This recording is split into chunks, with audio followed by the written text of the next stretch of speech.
Well, hey gang, how you doing? It's Jonathan again for Tailhunter International, and it's time once again for the Mexican Minute La Paz Video Fishing Report, coming to you from La Paz, Baja, Mexico. And this is going to cover all the fishing action for this past week of the 26th of May to the 2nd of June. It's June already, 2019, and all of the sport fishing action for the Tailhunter Sportfishing fleet in La Paz, Baja, Mexico. Hope wherever you are, you're doing well. Thanks for checking in. Thanks for subscribing. And let's talk a little bit about fishing. Well, what can I tell you? We've had better weeks. You know, we've had some really good weeks coming on. I thought it was getting better. Waters were getting warmer. We're starting to see more of these pelagic, big boy, blue water species. And then we got hit with the winds again. Yep, they came up. I mean, it's probably all of you know that are watching from the United States, you know that the U.S. was hit with more storms. It seems that, you know, winter just won't give it up.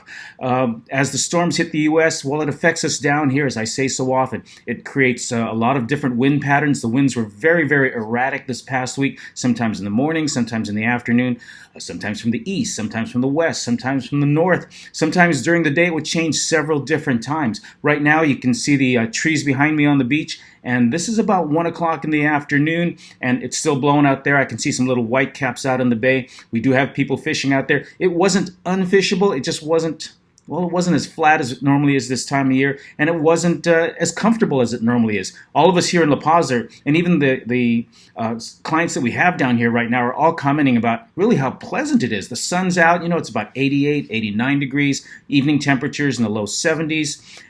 It's a beautiful time to be down here, but humidity is way down. We're probably 5 to 8 degrees cooler than normal. Normally it's a little hotter, it's a little more humid, but that's affecting the fishing as well. The fish are there. The tuna are still there, the dorado are there, the rooster fish are there. The problem is they just don't feel like eating. I mean, guys are coming back going, there were dorado. You know, they're swimming all around the boat.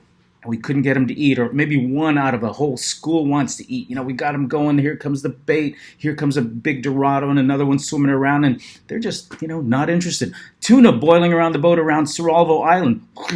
All these big boy tuna are still there. The 50, 60, 80, 100 pounders are still there.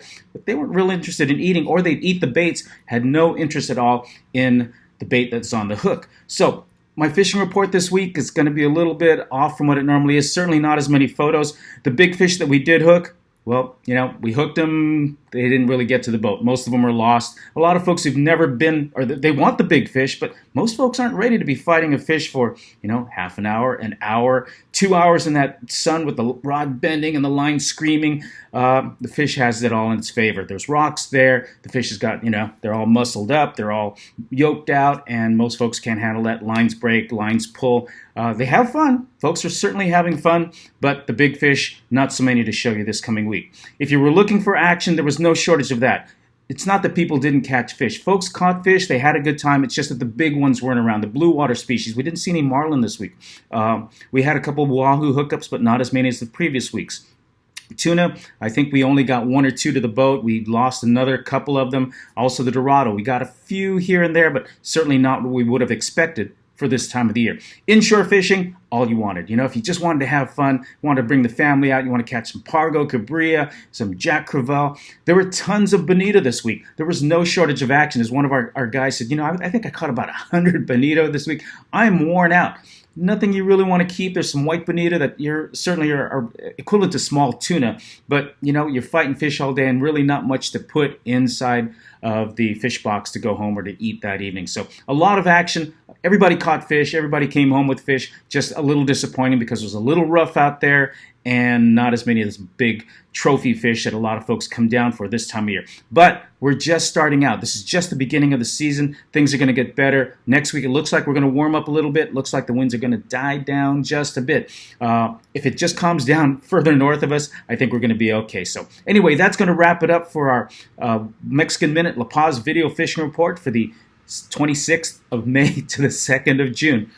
I do this in one take. For 2019, I'm Jonathan down here for the Tailhunter Sportfishing fleet, and we hope to see you real soon. Thanks for checking in. God bless you. Take care of each other, and we'll see you next time.